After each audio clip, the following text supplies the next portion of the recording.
Hello guys, welcome to my YouTube channel. मेरा नाम निधि है और आज हम डिस्कस करने वाले हैं ब्लेफराइटिस के बारे में।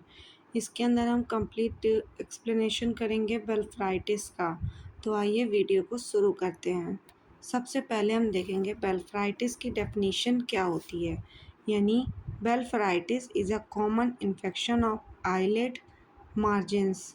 यानी ब्लेफराइटिस जो होता है वो कॉमन इन्फ्लेमेशन होता है आईलिड्स के मार्जिन्स का। आईलिड्स मार्जिन्स यानी आईलिड्स के पास जहाँ पे आईलैशेस ग्रो करती हैं।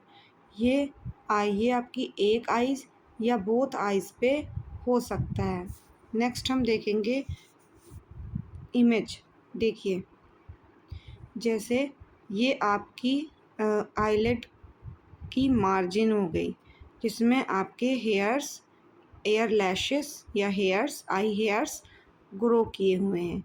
इनमें आपके इन्फ्लामेशन हो जाता है जिसकी वजह से आपको ब्लेफराइटिस कॉज करता है। क्या क्या कारण होते हैं ब्लेफराइटिस के? तो ब्लेफराइटिस आपको बैक्टीरियल इन्फेक्शन की वजह से कॉज हो सकता है। Commonly staphylococcus bacteria, dandruff like flakes on the scalp and eyebrow में हो सकता है, जिसे आप सेरोबेरिक डर्मेटाइटिस बोल सकते हो। या फिर आपकी जो ऑयल ग्लैंड्स हैं आईलेट की, जिसे आप लोग मिबोमिमा ग्लैंड्स या बोलते हो, उसका फंक्शन डिसबैलेंस हो जाए या फिर किसी प्रकार का एलर्जिक रिएक्शन हो जाए, जैसे मेकअप का, आई मेकअप हो गया, कॉन्टैक्ट लेंसेस हो गया, या आई ड्रॉप का एलर्जिक रिएक्शन हो जाए, जिसकी वजह से आपको ब्लेफराइटिस कॉज कर सकता है। या फिर आपको स्किन कंडीशन हो, जैसे रोसेसिया में स्किन रोसेसिया, या फिर एक्जिमा, या फिर सोरियासिस जैसी कंडीशंस आपको अराइज हों तो आपको ब्लेफराइटिस होने के चांसेस होते हैं। ब्लेफराइटिस आपका 2 टाइप का होता है। First is anterior blepharitis and second is posterior blepharitis.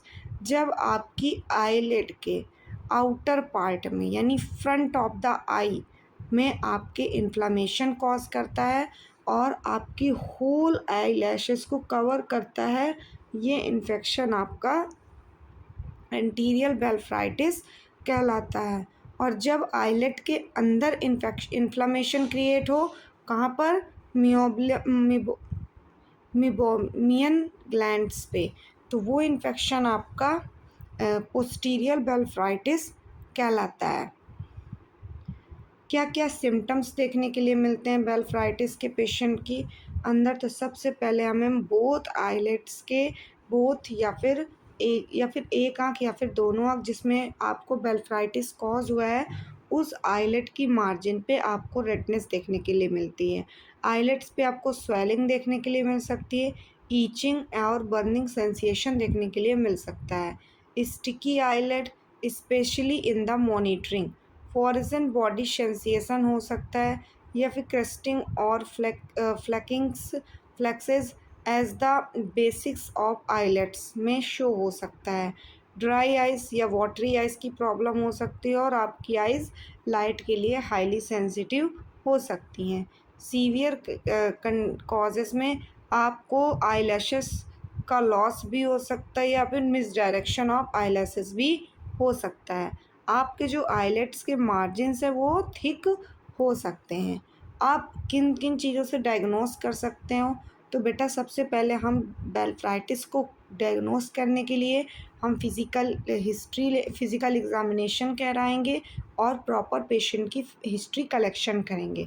Next हम उसकी जो मिबोबियम ग्लैंड है, जो जहाँ पर आईलेट्स ग्रो हो रही हैं, उसमें आप लोग उसके फंक्शन को चेक करोगे।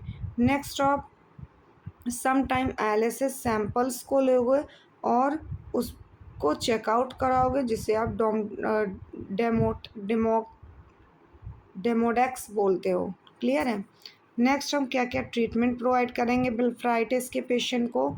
तो आप सबसे पहले उसके आईलेट की हाइजीन मेंटेन करोगे, जो कि मोस्ट इम्पॉर्टेंट है, जिसे आपको डेली परफॉर्म करना है। सबसे पहले आप आईलेट्स को 5 to 10 मिनट्स लूज़ करोगे ऑयल से और फ्लेक्सेस से। नेक्स्ट आप जेंटली मसाज करोगे आईलेट्स में और ओपन करोगे ब्लॉक्ड ग्लैंड्स को। नेक्स्ट आप डाइल्यूटेड बेबी शैम्पू और कॉमर्शियल आईलेट वाइप से आप उसको आईलेट्स के मार्जिन्स को क्लीन करोगे।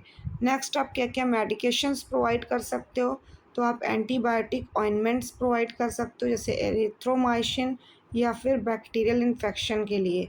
नेक्स्ट आप ओरल एंटीबायोटिक्स प्रोवाइड करा सकते हो जिससे आपके ग्लैंड के जो फंक्शन है वो ठीक हो सके। आप आर्टिफिशियल टीयर्स से बचने के लिए आप dry eyes artificial tear provide कराओगे जो जिसके वजह से आपकी ड्राई आई सिम्टम्स भी ट्रीट हो सकती है। या फिर स्टेरॉइड आई ड्रॉप्स या ऑइंटमेंट्स प्रोवाइड कराओगे जो आपको डॉक्टर के सुपरविज़न में ही मिल सकती हैं। नेक्स्ट आपको क्या क्या प्रिवेंशन करना है, तो आपको रेगुलर आईलेट्स की अपने क्लीनिंग करनी है, इवन सिम्टम्स को अपने जिससे आपके सिम्टम्स इम्प्रूव होंगे। आपको अपनी मेकअप और टॉवल्स को फेस टॉवल को शेयर नहीं करना है किसी से। नेक्स्ट आपको अपने आई कॉस्मेटिक को रिप्लेस करना है फ्रिक्वेंटली और अपने स्कैल्प डैंड्रफ को भी ट्रीट करना है प्रेजेंट में। अवॉइड अपनी आइज़ को रब नहीं करना और अपने हैंड्स को अनक्लीन नहीं रखना, हमेशा अपने हैंड्स को क्लीन रखना है। यदि आप ब्लेफाराइटिस को टाइम पे ट्रीट नहीं करते हो तो आपको क्या क्या कॉम्प्लिकेशंस देखने के लिए मिल सकते हैं, तो सबसे पहले आपको क्रोनिक ड्राइनेस देखने के लिए मिल सकती है और वाटरी आइज़ देखने के लिए हो सकता है, या फिर आपको कंजक्टिवाइटिस देखने के लिए मिल सकता है, फिर आपको स्टार देखने के लिए मिल सकता है, पेनफुल लम्प्स इन आईलेट्स, या फिर आपको चैलेजियंस या फिर painful swelling due to oil gland blockage आपको देखने के लिए मिल सकते हैं, या फिर कोरोनल इरिटेशंस या सीवियर केसेस में देखने के लिए मिल सकती हैं। इसीलिए अगर आप और की पॉइंट्स जानना चाहते हो तो जो आपका ब्लेफाराइटिस होता है वो कैटेजिनस होता है, वो कैटेजिनस नहीं होता है, ये क्रोनिक हो सकता है। लेकिन अगर आप अपनी आईलेट हाइजीन को मेंटेन नहीं करते हो, यदि आप आईलेट हाइजीन को मेंटेन करके रखते हो तो ये ट्रीट भी हो जाता है। अर्ली एंड रेगुलर केयर अगर आप ब्लेफाराइटिस के पेशेंट को प्रोवाइड कराते हो प्रॉपर आई केयर, तो आप इसके ब्लेफाराइटिस को भी ट्रीट कर सकते हो और आप इस ब्लेफाराइटिस से होने वाले कॉम्प्लिकेशंस से भी पेशेंट को बचा सकते हो। तो आज के टॉपिक में इतना ही।